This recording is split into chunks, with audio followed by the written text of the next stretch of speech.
Scorpio, this is your astrology forecast for 2015 and the month of June in particular. I'm going to have a look at what is going on. I'm not going to draw a card for you this month because what I want to do is just change the format a little bit. I want to spend a little bit more time with you and I want to go into more detail, especially around the aspects that the different planets make to each other and really give you a more kind of rounded view of what your planets are going to be doing. So I hope you're happy with that. I hope you've got a couple of extra minutes to kind of give me this month. And I'm going to get started with the full moon on the 2nd of June, okay? That happens in your second house in Sagittarius on the 2nd of June. Now, Sagittarius, I don't feel is something that you particularly are comfortable with. I don't think it's a sign that particularly pleases you, but the new moon is a blossoming of that energy, and it's going to feel to you like you're being pushed to do something, and like you're being pushed and pulled towards making more money, getting more stability in your working life, getting more stability in your home life, and in your financial existence. You know, this could be like, you know, your mother-in-law calling you and saying, oh, you know, don't you think it's about time you bought a house or a mortgage? All the other people your age are very secure and stable. It could be your father-in-law, whatever. I'm just making an example, but it's an external source, an outside person, giving you that pressure of, why aren't you there yet? Why haven't you achieved what everyone else has achieved? And it could cause you to compare yourself with others and to say, ugh, well, why haven't I? What's wrong with me? Da, da, da, da. Don't go there. This is a helpful, it may not feel very good, but it can be a helpful kind of tool, impetus, for you to get more driven to succeed at work, to kind of ask the questions of, you know, I've worked here for 5 years now, could I get a raise? Could I get, what are my options in terms of this job that I've got? That's assuming that you do work. But even if you don't work, I think what you can do is you can ask the question in terms of how can I create more stability in my life? So don't get resentful about it. Don't get resentful about being asked that question. I'm warning you now that it'll come and it'll feel uncomfortable. But just be proactive and constructive with it and just say, hey, well, you know, what's the harm in trying to have more security in my life? This happens also, though, at a time where there's a ground cross in your chart, and it doesn't feel comfortable because you're going to be pulled in every sector. It's going to trigger the fact that some of your dreams haven't come true, and you're going to say, well, if I'd worked harder, why couldn't I could have made my dreams come true? And it's also going to make you feel like, well, my romantic life isn't as wonderful as it could be. So this is the ego arriving in your life in a giant tank, rolling into your brain and shooting it all up and saying, why isn't this the way it's meant to? What is wrong with you? So I would like you to just be aware of that, because that happens to everybody. That happens to all of us. And if anything, you as a Scorpio are better equipped to deal with that than any of the rest of us, okay? So unfortunately, you get the tank visit this month, but that's during the full moon period and that passes. By the time the 6th of June comes around, Venus is sitting right on top of your midheaven, and Venus is the goddess of love. She moves into Leo, and it really gives you a newfound confidence and reliance upon self. So I think the new moon is almost like a wake-up call for you. It's a dark night of the soul that you emerge from victoriously, and you say, hey, I am good at stuff. I have succeeded in many ways. And just because, again, the example, my mother-in-law doesn't think I'm wonderful, doesn't mean that that's true. And it gives you a renewed sense of purpose. Jupiter also occupies that 10th house of career, and it really means that you have a renewed sense of vigor in terms of what you want to achieve in your working life. And that can be your own work, your own hobbies, or your career. Now, Jupiter sextiles Mars for 2 weeks in June, and Jupiter is the planet of good luck and good fortune. Mars is the warrior's desire, and a sextile is an aspect between two planets where they're 60 degrees apart. Okay, and those 2 weeks connect the two planets in a harmonious way.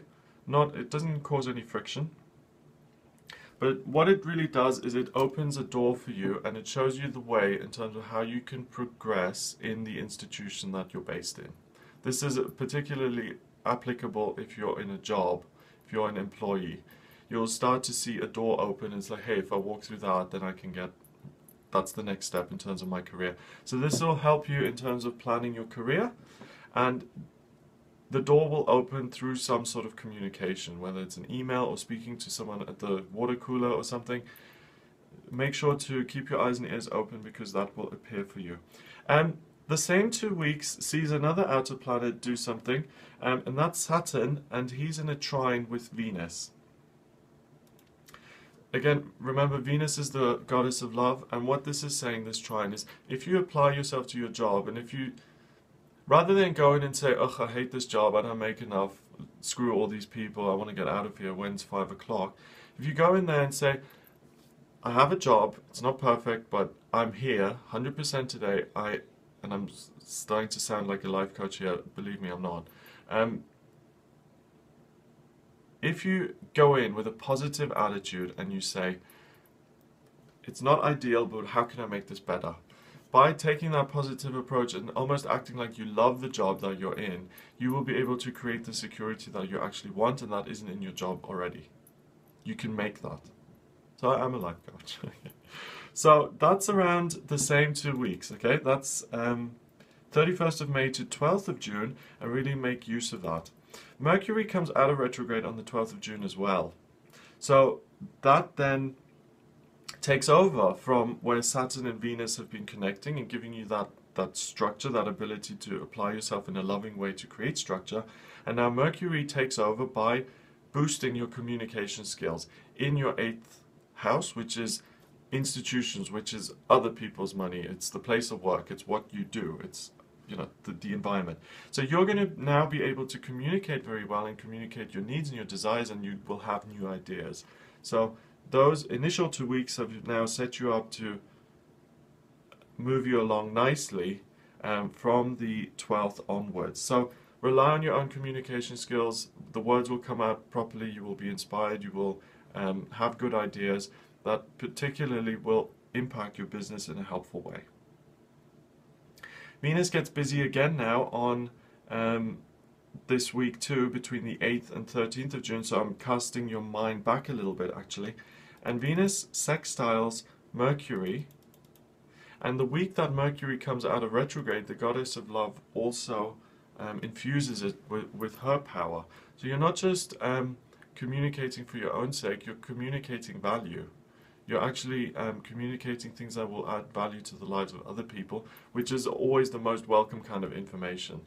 You know, if I go up to you and say, oh, you know, do you want to hear about my night last night? You're going to be like, okay, well.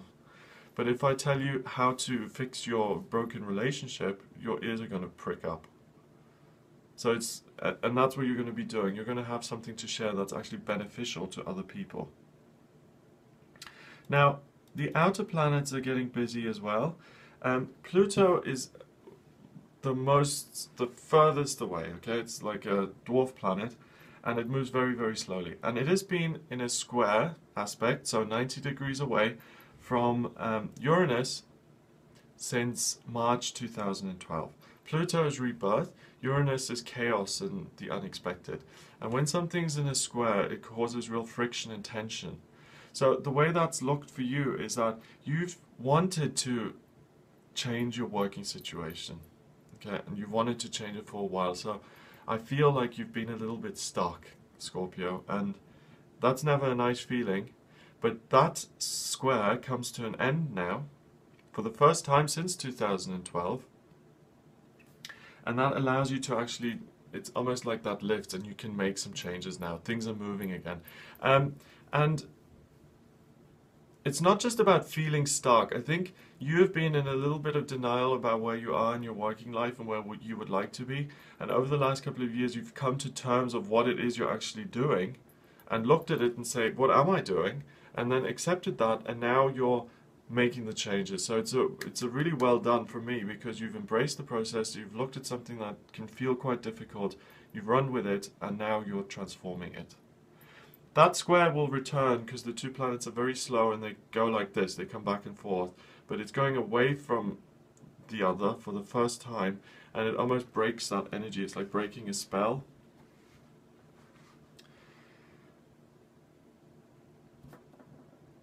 Okay, this is important. I did a separate video on this. Saturn going into Sagittarius for 3 years. In December 2014 until December 2017, Saturn goes into Sagittarius. In the middle of that, now, over the 3 months over summer, June, July, August and September, 15th of June to 18th of September, so 3 months, it moves back into your sign, Scorpio. Okay, and Scorpio, I think you were quite pleased when Saturn left your sign because Saturn made you feel stagnant. And that's what part of this whole thing was, that Saturn made you feel so structured and so solid that you couldn't move.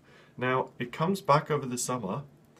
The changes you've started to make, it will kind of seem to take over again and say, oh, you're going to stay here forever. You're never going to leave this job. You're always Don't even go there. Don't tune into that. It may feel like that, but things will start to move forward again. So all the good you've done, don't get discouraged and think that that has been for naught.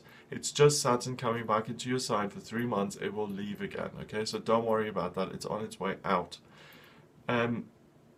The way I'd like you to look at it is it should give you certainty and it should give you a sense of structure within yourself and you don't have to doubt yourself. So if things, I'd like you to kind of almost take a holiday from what you're trying to achieve for the next 3 months. Rest in the certainty that you're on the right path. Just put it on ice for a little bit and then move forward when Saturn is in Sagittarius again. Because that will make you feel like you can really chill out over the summer and just really be very confident and certain of your purpose and what you're doing, and then really move forward helpfully. But if you bang your head against the wall now over the summer because you feel this shift on an intuitive level, you're not going to get anywhere, so just relax. Relax, relax, relax. Okay. It goes into Sagittarius on the 18th of September, so then things will move forward again easily. The new moon happens on the 16th of June, and that happens in your 8th house. And this is all about, again, determining and dictating and deciding what it is you want to do in your career. What you want to add, what you want to achieve. And this day as well sees 5 planets in air. So it's a big ideas day. It's not a feelings day. It's all about being up here. Okay, so really think about what's going to happen in terms of you moving forward. Now Venus makes another appearance between the 17th of June and the 14th of August. She actually goes into conjunction with Jupiter in your 10th house, and that's great news for you because the goddess of love, you adding value at your work, and Jupiter, the planet of good luck and growth, so career progression, combine and mesh their energies together in your 10th house of career, which means your job is going to really, really see a big jump, a big improvement between 17th of June and 14th of August. Things are going to really look much more positive. There's no way around that. When Jupiter touches something, it just gets bigger. And it's in your career, so your career will get bigger. There's not, even if you stay in bed all day, something will happen to get you out and you'll get a letter saying something is changing in your career. At the same time, the trine, the aspect that Jupiter is been having with Uranus for the last 3 months comes to an end on the 22nd of June. And what that causes is that the changes are actually going to happen. So even though, 22nd of June, the trine between Jupiter and Uranus comes to an end, Saturn moves into your sign on the 15th of June. So even though Saturn has moved into your sign again on the 15th, a week later, you will see some major changes, even though Saturn makes things feel like they're just stuck again. A week in to that, something will really ease and shift. Just relax through that process. It's not going to feel super easy, but I do want to just reassure you that things will move forward and get better. And then finally, you end the month with Mars going into Cancer. Not the most ideal placement, but you're okay with that. Again, you can handle that because you're a water sign yourself. It's in the 9th, so you may have a little bit of confusion around what direction to take. Just kind of breathe your way through that. go back on to the discussions that you've had with people, talk to people about what your options are, and really just connect with the ideas rather than be led by your feelings all the time, because your feelings may make you feel a little bit frustrated at the end of June. Like, it's not happening quick enough, you know, why isn't this working, why isn't things going my way, all of that stuff. Just relax and breathe through that, it will pass. Okay, so Scorpio, that's your reading for June. I hope you found that useful. If you've got any questions, then please get in touch via my website. It's gregoryscott.com. If you'd like a private reading with me, you can get in touch as well via the website. Please remember to subscribe to the channel, and if you want to email me, you can. It's readings@gregoryscott.co.uk. Have a wonderful June, and I'll speak to you soon.